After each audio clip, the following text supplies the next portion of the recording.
Well, we were standing outside by the lake. It was a cool, quiet morning.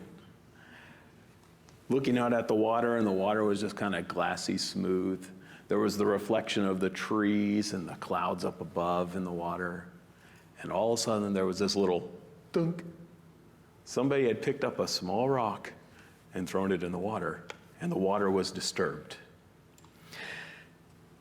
It was just a small rock. It hardly made a splash.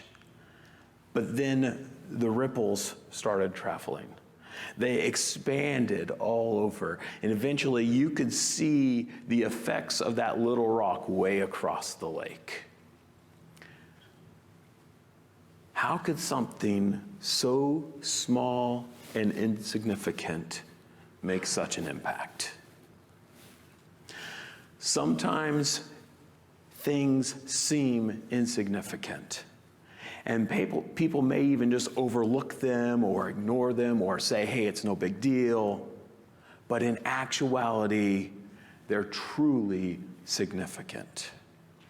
In our passage today, we'll see some things that may seem insignificant, but are not. So we're going to start in chapter 5, 2 Kings chapter 5 and verse 1. It says, Naaman, commander of the army of the king of Syria, was a great man with his master and in high favor, because by him the Lord, Yahweh, had given victory to Syria. He was a mighty man of valor, but he was a leper. Now, I just want to make one note here. My translation says the king of Syria, and some translations, the one you may be reading, may say Aram, or rather than Syrians, the Arameans. It's the same place, same people. It's referring to the people who live just north of Israel. But we're introduced to Naaman here. He's the commander of the army of the king of Syria. And we're told he is a great man. He's a great military leader. He's a mighty warrior. And he serves the king of Syria. He's the leader of their army, and he is held in very high esteem because of his military victories. But there's two things in this description, in this introduction of Naaman, that stand out. The first is that he's a leper. Now, at first, it looks like he has everything going for him. Everything is great. But then we get to the very last little phrase, and it says, but he was a leper. And this was a big problem. He had a bad skin disease. Now, this is probably not what we normally think of as leprosy, the contagious skin-eating, rotting disease. Based on known skin diseases from that time in history, it may be something like a really bad case of psoriasis or eczema or some type of fungal infection. Later on, we also know at the end it's described as being the skin being white or like snow. And that's not a good description of what we think of as leprosy, but it probably refers to like the skin being like flaky, like snow, flaking off. But this would have been, someone with this disease would have there would have been a social stigma attached to it because it looked bad and it may have smelled and it would have been considered ritually unclean. And so it was a bad thing. But whatever it was exactly, it was bad enough that people felt sorry for him. And he is really anxious to be healed of it. So it's not just like an inconvenience, it's a problem. And so we have this great man with a big problem. The second thing that stands out in this introduction is how Naaman won his victories in battle. It says that the Lord, or Yahweh, God, gave him victory. Now, this may sound strange to us or out of place. I mean, we're used to hearing that God helped Israel win battles, that God gave Israel victories, but here we're talking about Syria. And you say, God gave Syria victory? Well, the first thing we need to note is that God is not only the God of Israel, but God is the God of all people, of all creation. He is sovereign over all. In fact, maybe you'll remember when we were back in 1 Kings 19, God has already involved himself in the political affairs of Syria. He sent Elijah. So after Elijah had the contest with the prophets of Baal and he got really tired and was kind of depressed, and God said, he fed him and took care of him and said, go here. And he ran there and he saw the fire and the whirlwind and then God spoke to him. After that, God sent Elijah on his way back home. He said, go up to Syria and anoint this man as the next king of Syria. So God has already been involved in the affairs of Syria. But now we're told that God is giving Syria victory in battle. And what's more, when we read verse 2, we're going to learn that some of those victories were over Israel, against Israel. You see, so God is making Naaman successful in battle, but he's also using Syria to discipline his own people, Israel, for their unfaithfulness to the covenant. But the main thing that we want to take away from this, and this will be affirmed later as we continue reading in the chapter, the main thing is that there is one true God, and he is worthy of worship, and God is revealing himself to people outside of Israel. Verse 2 says, now the Syrians on one of their raids had carried off a little girl from the land of Israel, and she worked in the service of Naaman's wife. She said to her mistress, would that my Lord were with the prophet who is in Samaria, that's back in Israel, he would cure him of his leprosy. So the Syrians at this time were regularly going down into Israel and attacking them and taking their stuff. So they were a constant irritant to Israel at this time in history. And on one of these raids, they took a little girl, and made her a servant or a slave. So they took her away from her home to be a servant. And she served Naaman's wife. And one day, she feels bad for Naaman and says to his wife, I wish he was in Israel because Elisha the prophet could heal him. He could cure him. We could easily just keep moving now and just jump over this and get to the good part of the story. But don't miss this. There wouldn't be any rest of the story if it wasn't for this little girl. Everything that happens in this story, in this incident, hinges on this little girl. We're going to come back to this, but for now, I just want you to see the significance of this little girl in the life of this great man. Verse 4. So Naaman went in and told his lord, talking about the king of Syria, thus and so spoke the girl from the land of Israel. And the king of Syria said, go now, and I will send a letter to the king of Israel. So he went, taking with him 10 talents of silver, 6,000 shekels of gold, and 10 changes of clothing. So when Naaman hears about that someone can cure him, he jumps at the chance. He tells the king what the girl said, and the king tells him to go. But the king also says, I'm going to write you a letter, and I'm going to send it with you. And this letter is going to ask the king of Israel to help him. Now, the king of Israel at that time would have been Jehoram, who we talked about a few weeks ago. And the letter, having this letter makes this an official delegation from the king of Syria. So they're coming on official business. It's a royal request. And so Naaman goes to Israel with this letter, and he also takes with him a bunch of gold and silver and clothes to use as payment for the healing. Now, let me explain you how much this is that he took with him. 10 talents of silver and 6,000 shekels of gold. Now, a talent, which is a weight of measurement, but a talent of silver is about 3,000 shekels of silver, okay? Now, one gold shekel is worth about 15 silver shekels. So that would make about 90,000 silver shekels. Okay? I know if you're not a math person, just follow me here. The typical person, so he's bringing the value of 90,000 silver shekels. The typical person at that time earned about 10 silver shekels per year. So this is a ton of money.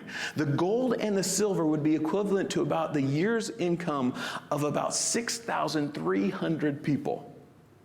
So this is a lot of money he's bringing with him. Let's keep reading verse 6. And he brought the letter to the king of Israel, which read, "When this letter reaches you, you know that I have sent to you Naaman, my servant, that you may cure him of his leprosy." Small request, right? Verse 7, and when the king of Israel read this letter, he tore his clothes and said, "Am I God to kill and to make alive, that this man sends word to me to cure a man of his leprosy? Only consider and see how he is seeking a quarrel with me." So Jehoram gets this letter and he is besides himself, which you could kind of understand, and that's because he's like, he doesn't have the ability to do anything. And see, the thing is, he doesn't know what had happened and how this letter came about. He doesn't know about this little girl and about her talking about the prophet. All he knows is that the king of Syria is expecting him to heal Naaman of leprosy. He's like, I can't do that. I mean, how does he expect me to do the impossible? Now, there's one thing you could see as a good thing, because he recognizes that only God could do this, but I don't think he's really thinking, well, God could do this. All he's thinking is, this is impossible.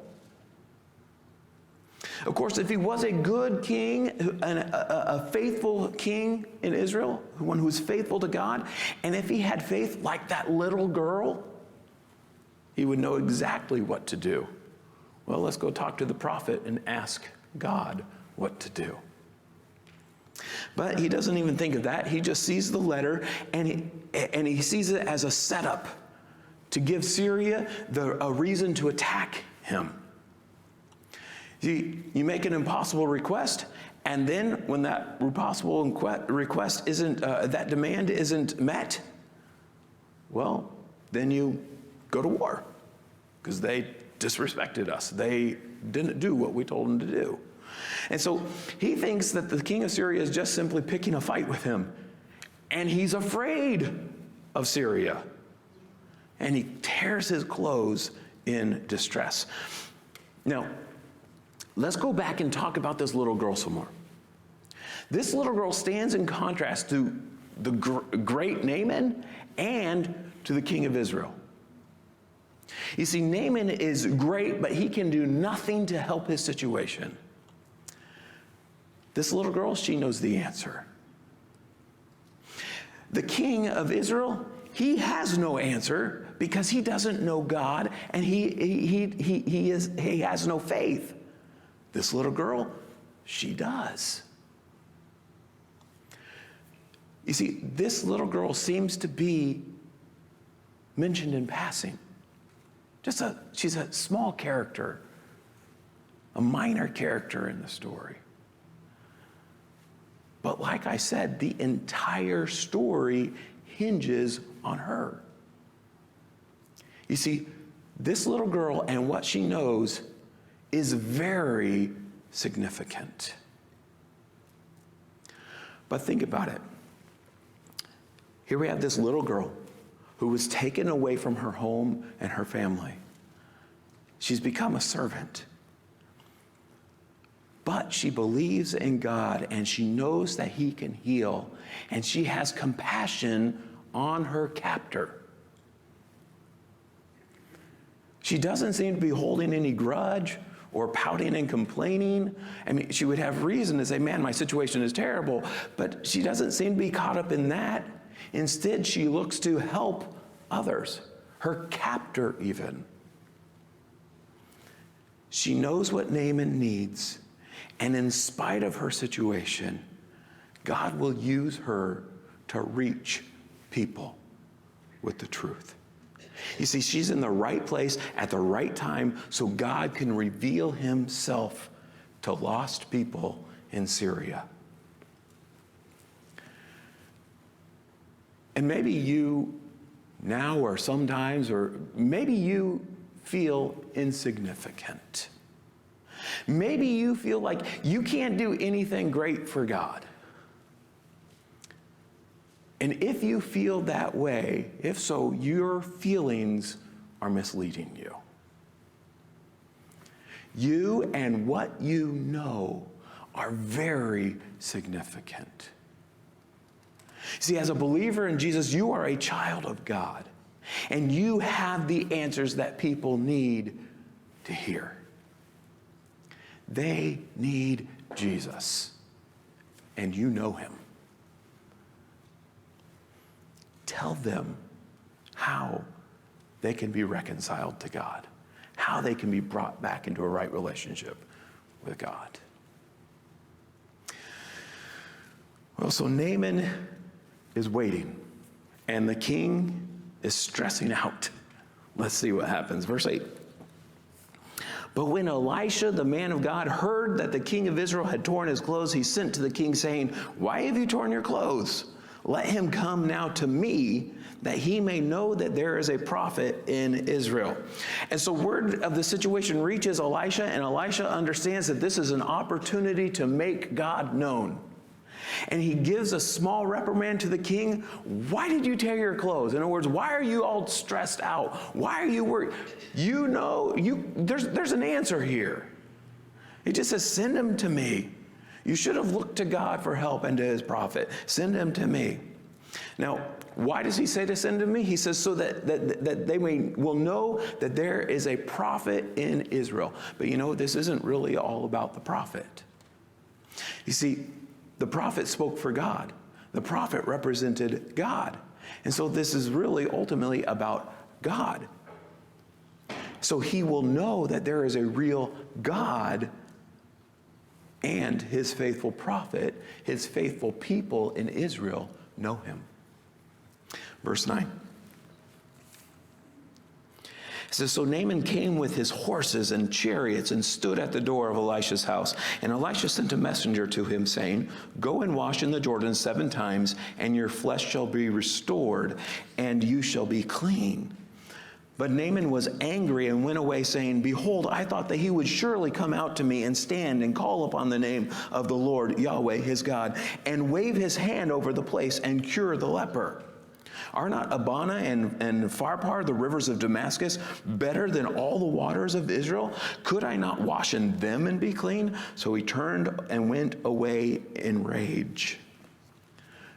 So Naaman comes up to the probably humble house of Elisha. Naaman comes up with his horses and his chariots, this impressive entourage, because Naaman is a big deal. And he gets there. He's an important person coming to see Elisha. But what does Elisha do? He sends a messenger.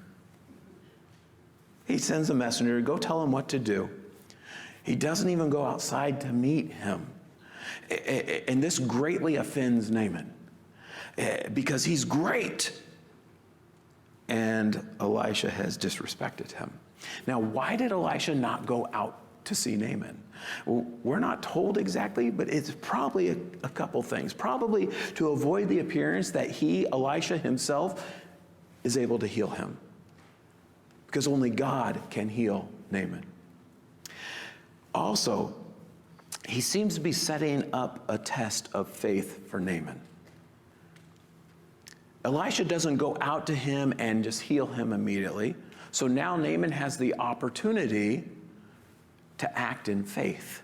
Much like the woman with the oil, the widow with the oil that we saw last week, who had to gather up the containers and pour the oil as it multiplied. He has the opportunity to act in faith. But what's he do? Notice his response.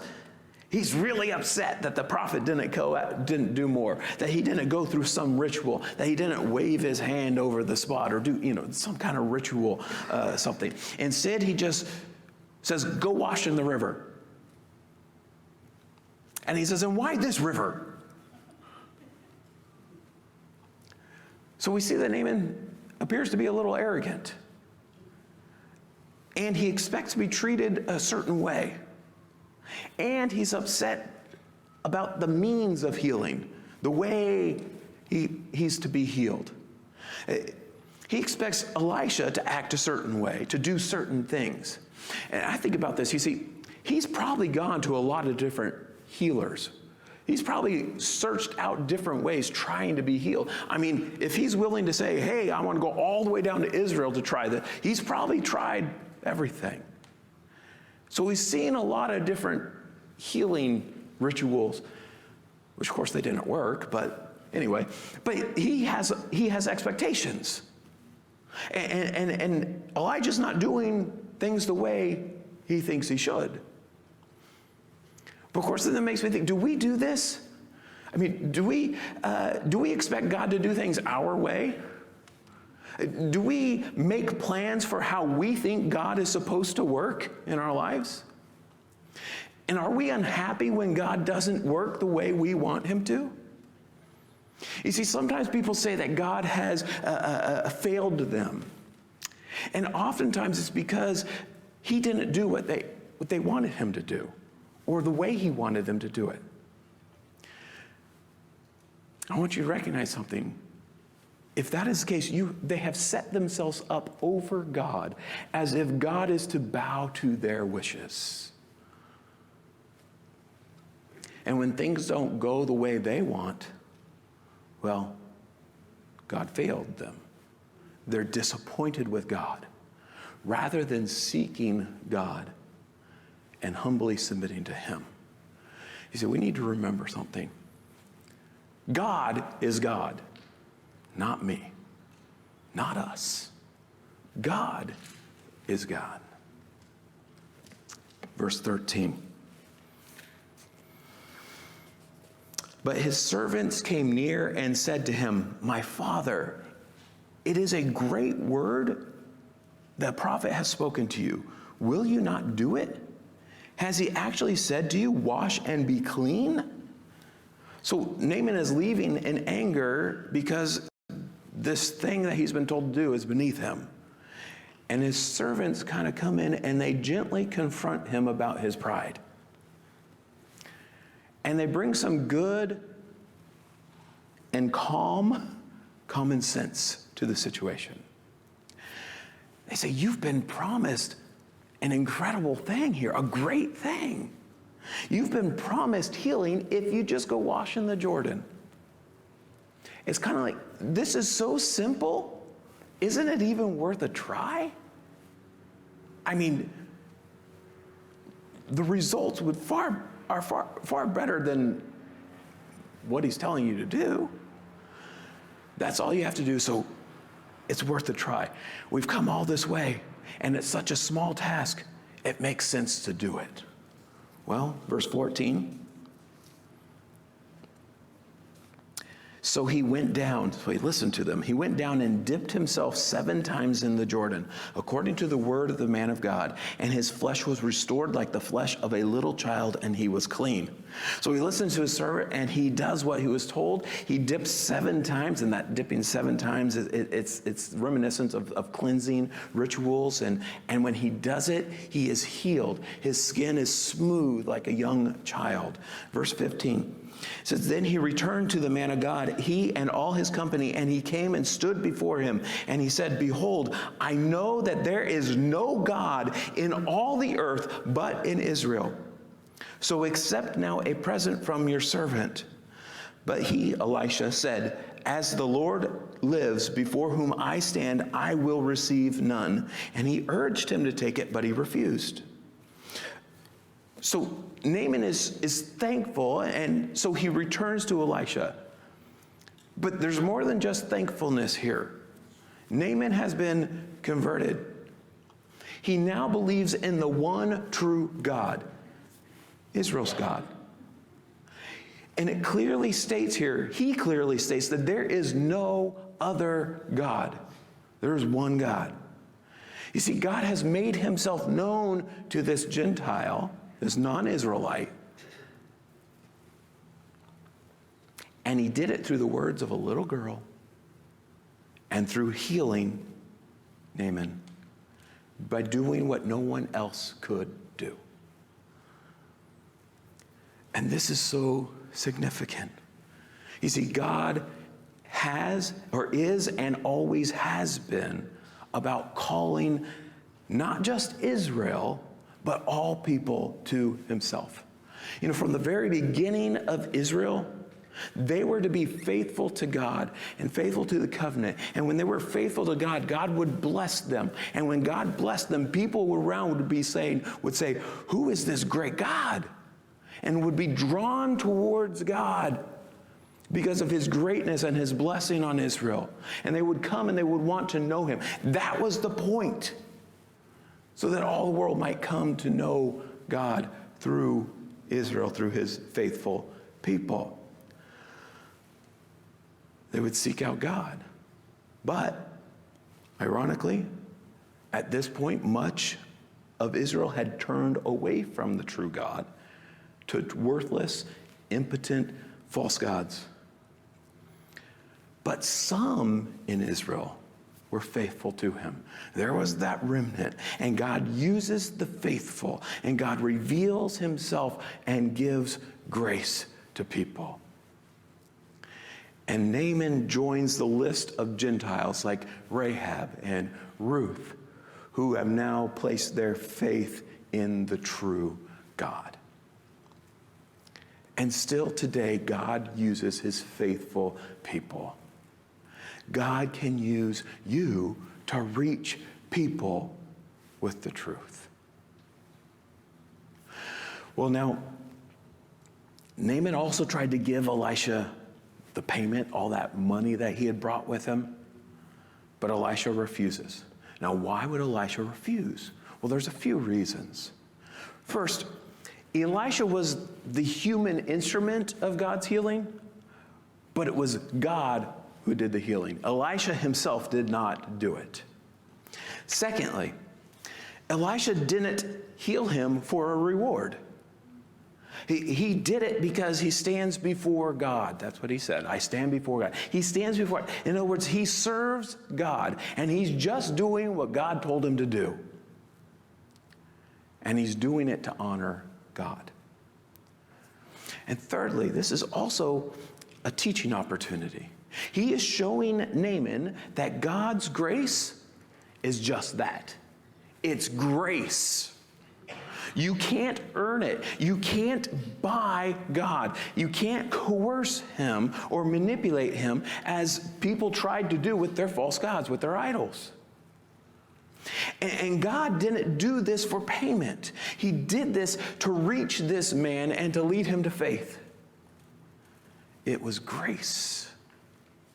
And God freely gives what we don't earn. You see, Naaman needs to know this.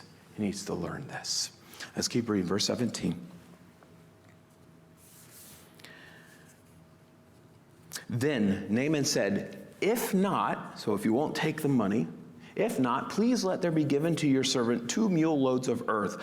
For from now on, your servant will not offer burnt offering or sacrifice to any god but the Lord, but Yahweh.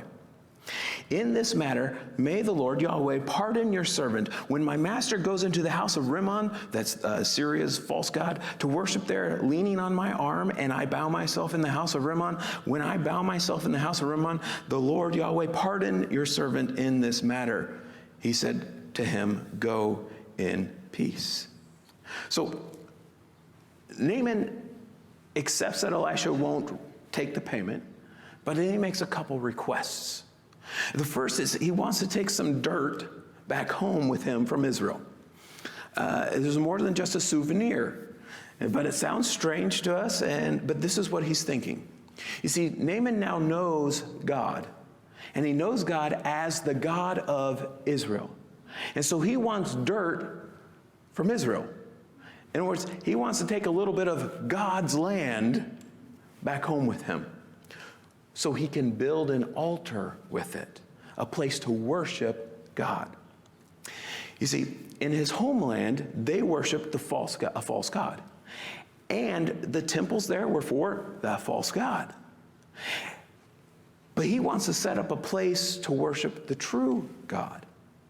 And so he wants dirt from Israel so he can set up. It's kind of like, well, I want clean land that I can set up this place to worship God. So he has committed himself fully to God, and he will never worship any other so-called God again.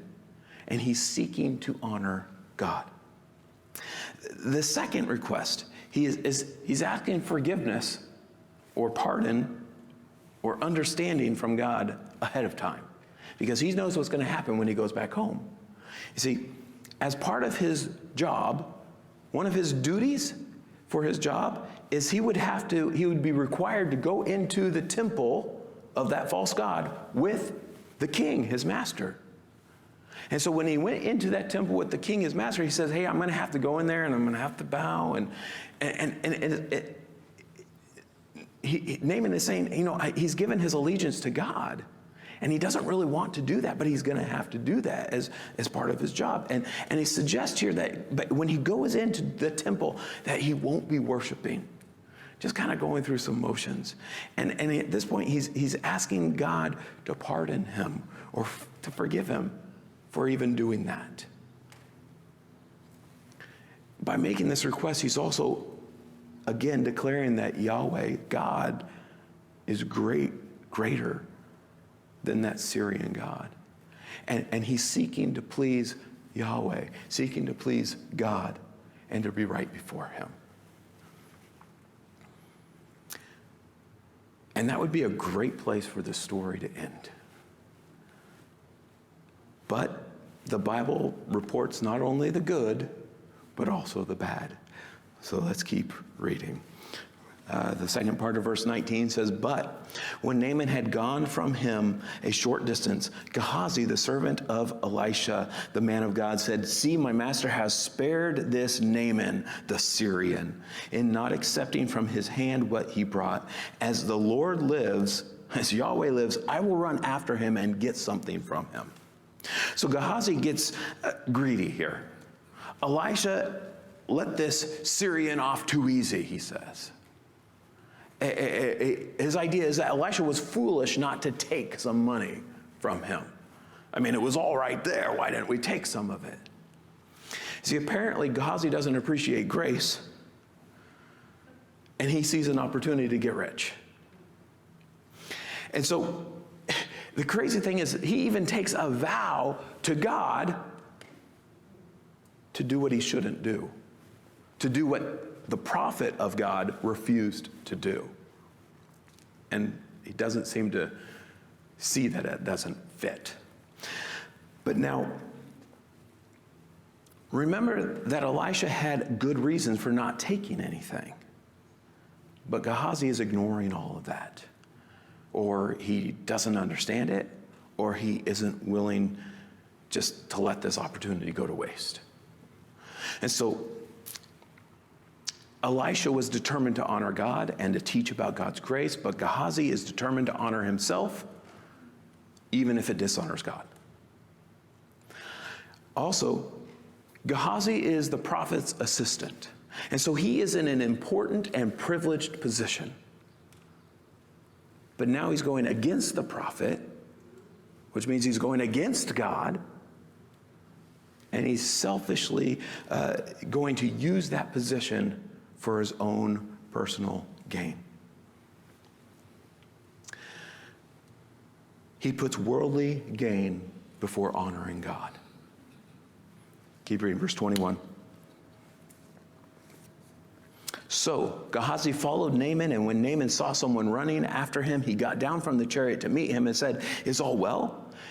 And he said, all is well. My master has sent me to say, there have just now come to me from the hill country of Ephraim 2 young men of the sons of the prophets. Please give them a talent of silver and 2 changes of clothing.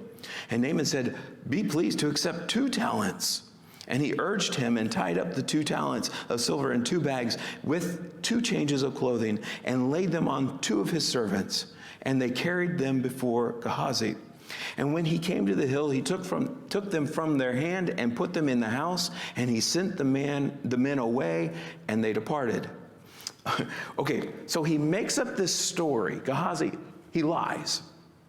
And so the representative of Elisha, the prophet, the representative of God, lies. And he says that Elisha is asking for this money and clothes. Now, by getting this money, this 1 talent of silver, Gehazi would be set for life.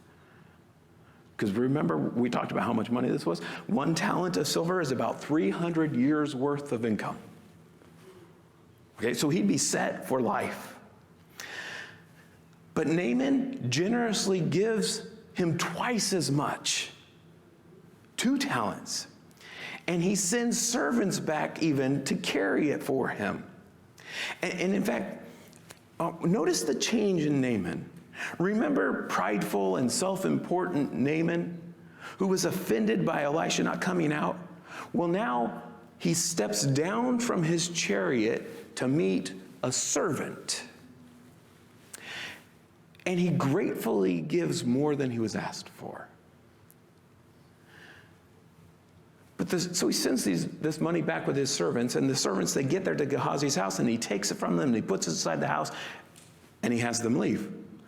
And you have to wonder, were they wondering about this? Did they question what was going on? I mean, why didn't he give it to the prophet? He just took it and stuck it in the house. Well, we don't know, but they leave and they go on. And so Gehazi has gained wealth, but he's thrown away his integrity.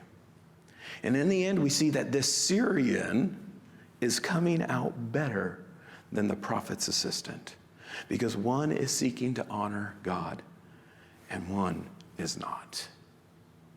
You see, character and being right before God is much more important than financial gains.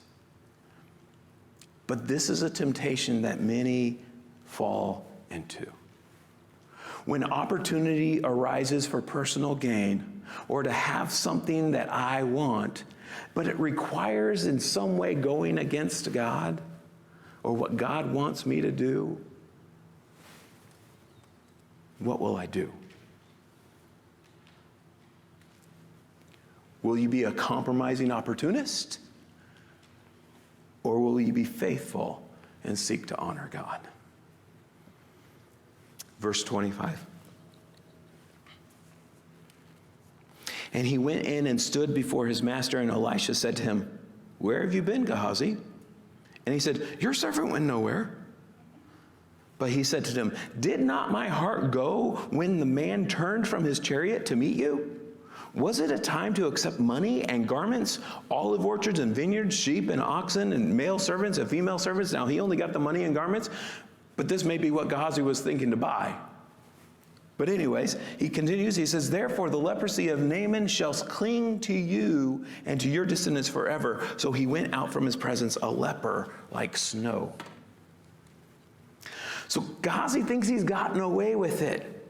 Of course, this doesn't make any sense because he's trying to hide it from God and from his prophet.